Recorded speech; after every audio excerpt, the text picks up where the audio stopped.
Meine Damen und Herren, mein Thema meines Beitrages ist die Entstehung und Bedeutung des Artikel 7 des Staatsvertrages von Wien. Ich möchte die Entstehung des Staatsvertrags von Wien als Hintergrund für die Entstehung des Artikel 7 nehmen und versuchen zu zeigen, wie die Wechselwirkungen waren zwischen der allgemeinen politischen Situation bei den Staatsvertragsverhandlungen und speziell zum Thema des Minderheitenschutzes. Die Dinge hängen zusammen, sind spannend. Ich werde nicht alles dazu sagen können, aber ein bisschen was andeuten möchte ich zumindest. Als die Staatsvertragsverhandlungen am 16. Jänner 1947 in London begannen, war man in Diplomatenkreisen der Auffassung, dass diese Verhandlungen spätestens im Oktober 1947 ihr Ende finden. Niemand hat damals geahnt, dass diese Verhandlungen erst am 15. Mai 1955, also mehr als 8 Jahre später, ihren Abschluss finden würden. Für Österreich brachte aber bereits der erste Verhandlungstag, eine wichtige Entscheidung. Da sich Österreich nicht als kriegsführendes, sondern als besiegtes Land sah, bestand es darauf, dass der abzuschließende Staatsvertrag als Staatsvertrag und nicht als Friedensvertrag bezeichnet wird. Österreich konnte sich mit dieser Auffassung auch auf die Moskauer Deklaration vom 30. Oktober 1943 stützen. In dieser Deklaration wurde der Anschluss Österreichs an das Deutsche Reich als null und nichtig betrachtet und die Befreiung Österreichs von der nationalsozialistischen Herrschaft zu einem Kriegsziel der Alliierten erklärt. Darüber hinaus gaben auch die Alliierten ihrem Wunsch Ausdruck, Österreich als freies und unabhängiges Österreich wiederherzustellen. Schon am Tag vor Verhandlungsbeginn, am 15. Jänner 1947, gab der damalige Bundeskanzler im Nationalrat ein 16-Punkte-Programm bekannt, in dem die Richtlinien enthalten waren, die die Haltung der österreichischen Regierung bestimmen sollten. Schon in Punkt 1 wurde die Wiederherstellung der Unabhängigkeit Österreichs als erstes von Hitler-Deutschland überfallenes Land als Leitlinie genannt. Österreich konnte sich bereits am ersten Tag mit dieser Position durchsetzen. Als Titel des Vertrages wurde Vertrag betreffend Wiederherstellung eines unabhängigen und demokratischen Österreich gewählt. Von einem Friedensvertrag, und das war eine ganz große Bedeutung für die österreichischen Verhandler, war in der Folge nicht mehr die Rede.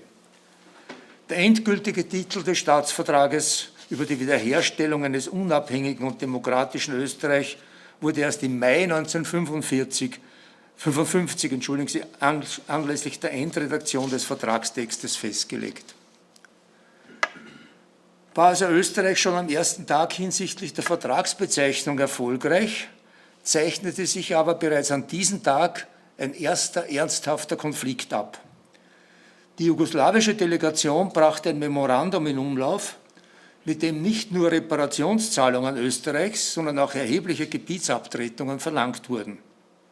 Diese betrafen im Wesentlichen Kärnten, zum kleinen Teil auch die Steiermark, und die geltend gemachten Gebietsansprüche gegenüber Kärnten umfassten sowohl die Zone 1 als auch die Zone 2 des Abstimmungsgebietes von 1920 und gingen über diese teilweise hinaus.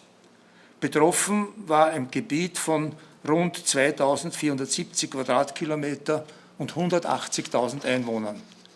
In der Steiermark waren 130 Quadratkilometer und ca. 10.000 Einwohner erfasst. Österreich lehnte diese Gebietsansprüche strikt ab.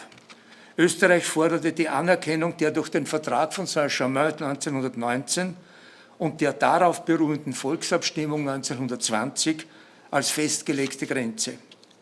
Die österreichische Position wurde von Außenminister Gruber am 14. Jänner 1947, also vor Verhandlungsbeginn, nachdem nämlich die jugoslawische Position bereits durchgesickert war, im Bundesrat so formuliert, ich zitiere wörtlich: Die Frage der Einheit Kärntens wurde am 10. Oktober 1920 durch eine unter internationaler Kontrolle vorgenommenen Abstimmung völkerrechtlich entschieden und ist als eine Res Judicata anzusehen. Dieser Gesichtspunkt wird auch bei den Verhandlungen über den österreichischen Staatsvertrag, der allein maßgebend bleiben und von mir vertreten werden. Nicht nur unter den Verhandlungsführern, sondern auch darüber hinaus wurde gerätselt, welcher Strategie die jugoslawische Regierung folgte. Man sah letztlich die jugoslawischen Forderungen als radikalen Anspruch, der zwar nicht unbedingt durchsetzungsfähig sei, aber der doch einen gewissen Verhandlungsspielraum offen lassen sollte. Und eine gewisse Rolle dürfte auch gespielt haben, dass sich Jugoslawien damals noch der Unterstützung durch die Sowjetunion Hoffnung machen durfte. Damit war es freilich Ende Juni 1948 zu Ende, als es so zwischen Stalin und Tito zum Bruch kam. Mögen diese Gebietsansprüche Jugoslawiens im Jahr 1947 auch nicht ernst gemeint gewesen sein, so hatten sie doch Jahrzehnte später noch Konsequenzen. Als man in den 1970er Jahren daran ging, die Verpflichtungen aus dem Staatsvertrag ernst zu nehmen und die gebotenen Ortstafeln endlich aufzustellen, wurde das von Vertretern der deutschsprachigen Mehrheit zum Teil als ein Wiederaufleben der früheren Gebietsansprüche gesehen, das mit radikalem Widerstand beantwortet wurde. Ortstafelsturm hat das in Österreich geheißen. Die Ängste von Teilen der deutschsprachigen Mehrheit waren zwar unbegründet, wurden aber von Teilen der Kärntner Politik massiv geschürt. Ich habe damals, Mitte der 1970er Jahre, mit Jörg Haider gesprochen, der war ja damals Assistent an der Universität, und habe ihn gefragt, so, was ist da los in Kärnten? Warum raufen die Leute um Ortstafeln? Und er hat gesagt, na, das waren die Gebietsansprüche und die deutsche Mehrheitsbevölkerung hat die Sorge, dass die jetzt wieder aufleben. Und ich hatte nicht den Eindruck, dass er selbst daran glaubt und dass er das für richtig hält, sondern aber nicht daran gehindert, das massiv zu schüren und zu instrumentalisieren in der Folge.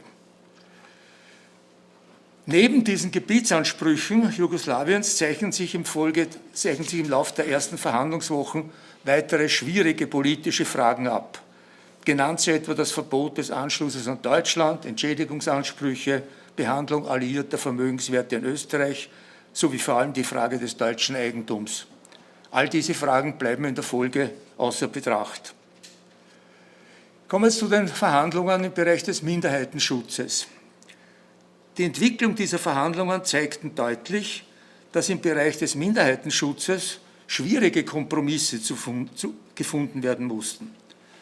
Bereits in einer Konferenz der Außenminister vom 23. Mai bis 20. Juni 1949 wurden im Hinblick auf die jugoslawischen Gebietsansprüche von Österreich als Kompromissvorschlag ein Minderheitenschutz nach dem Muster des Vertrags von Saint-Germain ins Spiel gebracht. Die weiteren Verhandlungen gründeten im Wesentlichen auf diesen in Paris gefundenen Kompromiss.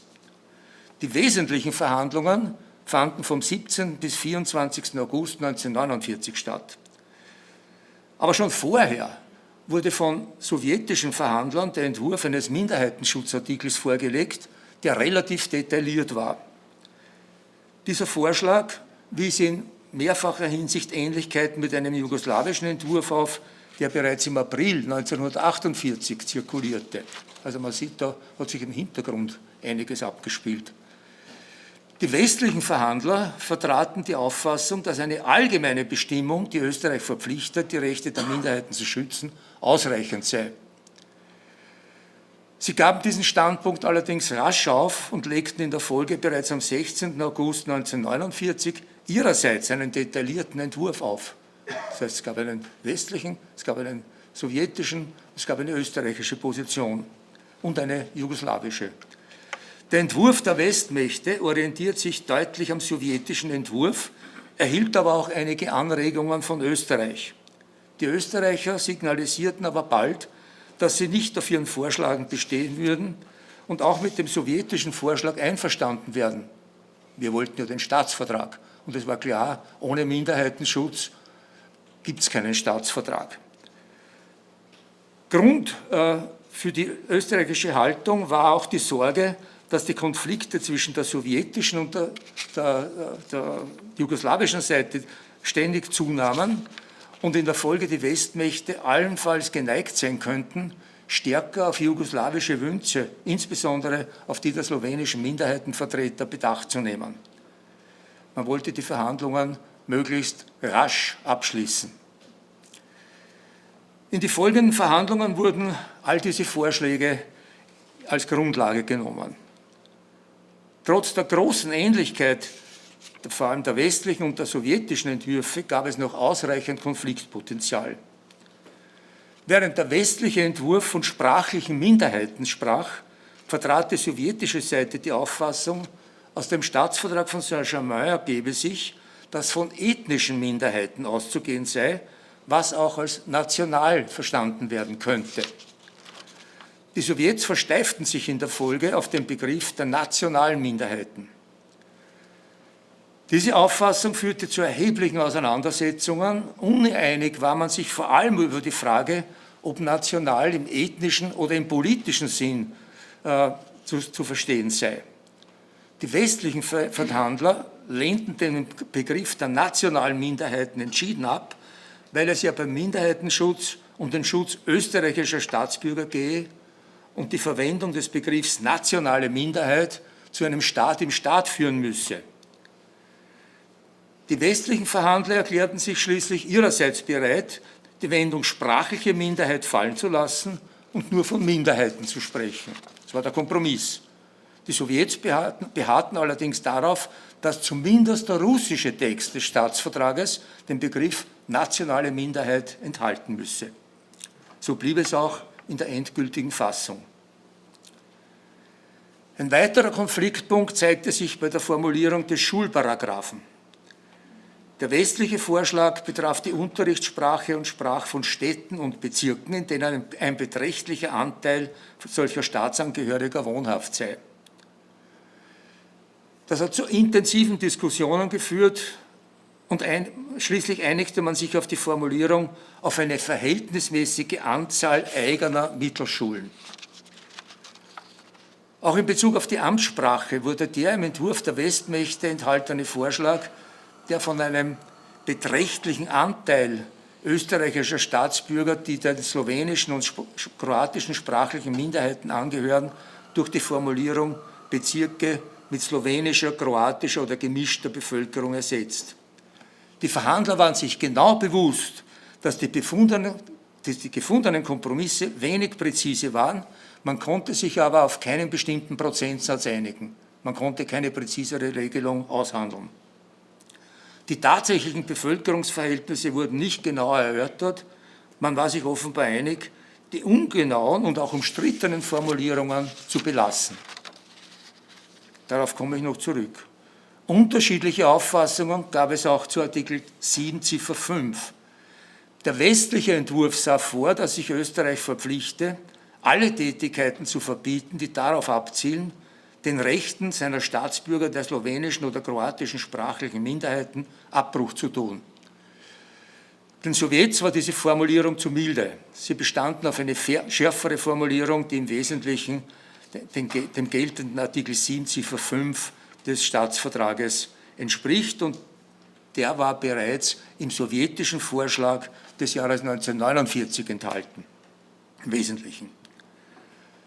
Zusammenfassend kann man sagen, dass die Verhandlungen um den Minderheitenschutz unter einem gewissen Zeitdruck standen, weil die Spannungen zwischen Ost und West sichtbar geworden am Verhältnis Konflikt Stalin-Tito zunahmen und daher von einer erheblichen Unsicherheit belastet waren.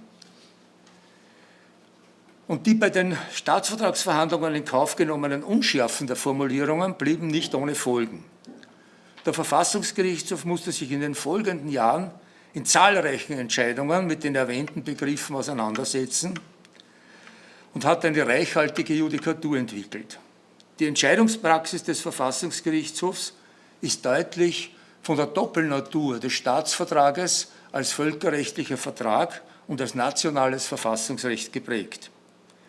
Immer wieder griff der Verfassungsgerichtshof auf die authentischen Texte zurück, rekurrierte auf die Entstehungsgeschichte und auf die Vorentwürfe sowie auch auf die Beratungsprotokolle der Verhandlungen. Die parlamentarischen Materialien zum Staatsvertrag, die österreichischen, konnten natürlich nur am Rande berücksichtigt werden, geben sie doch in der Regel lediglich den österreichischen Standpunkt der Entstehungsgeschichte wieder, und das ist bei der Auslegung eines Staatsvertrages nicht ausreichend. Unter Bezugnahme unter anderem auf die Entstehungsgeschichte des Artikel 7 leitete der Verfassungsgerichtshof aus dieser Bestimmung eine Grundsatzentscheidung für eine minderheitenfreundliche Auslegung ab. Er hat dabei in einer Zusammenschau aller verfassungsrechtlichen Minderheitenschutzbestimmungen die Auffassung vertreten, dem verfassungsrechtlichen Minderheitenschutz liege eine Wertentscheidung des Gesetzgebers zugrunde. Eine restriktive Auslegung sei nicht zulässig. Dennoch blieben infolge der unbestimmten Regelungen politische Konflikte nicht aus, in die schließlich auch der Verfassungsgerichtshof selbst hineingezogen wurde. Erst 2011 konnte ein politischer Kompromiss gefunden werden, der die Situation zumindest für außenstehende Betrachter befriedete. Ich habe mir diesen Kompromiss damals angesehen und bin zum Ergebnis gekommen, da haben die Kärntner Slowenen einiges von dem, was ihnen der Verfassungsgerichtshof zugesagt hat, sein lassen müssen. Das war der Kompromiss. Und ich habe das in einem Interview, ich weiß nicht, fürs Fernsehen oder Radio, weiß nicht, so auch gesagt. Dieser Kompromiss bleibt hinter der Judikatur des Verfassungsgerichtshofes zurück. Ich war noch nicht zu Hause, hat das Telefon geläutet, hat einer, der an den Verhandlungen teilgenommen hat, gesagt, bitte, Herr Professor, sagen Sie das nicht mehr oder schwächen Sie es ab. Es war mühsam, diesen Kompromiss zu finden, und jetzt sind alle einigermaßen zufrieden. Ich habe gesagt, ja schon, aber an sich in einem Rechtsstaat wird über rechtliche Regelungen und über die Entscheidungen von Höchstgerichten nicht verhandelt, sondern die werden umgesetzt. Punkt. Hat er gesagt, ja, Sie haben eh recht, ich widerspreche Ihnen ja nicht, aber bitte, geben Sie ein anderes Interview. Nicht dazu mehr. Sie machen es uns nur schwer. Ich wurde dann eh nicht mehr gefragt, also es war für mich ein leichtes, nichts mehr zu sagen. Dankeschön.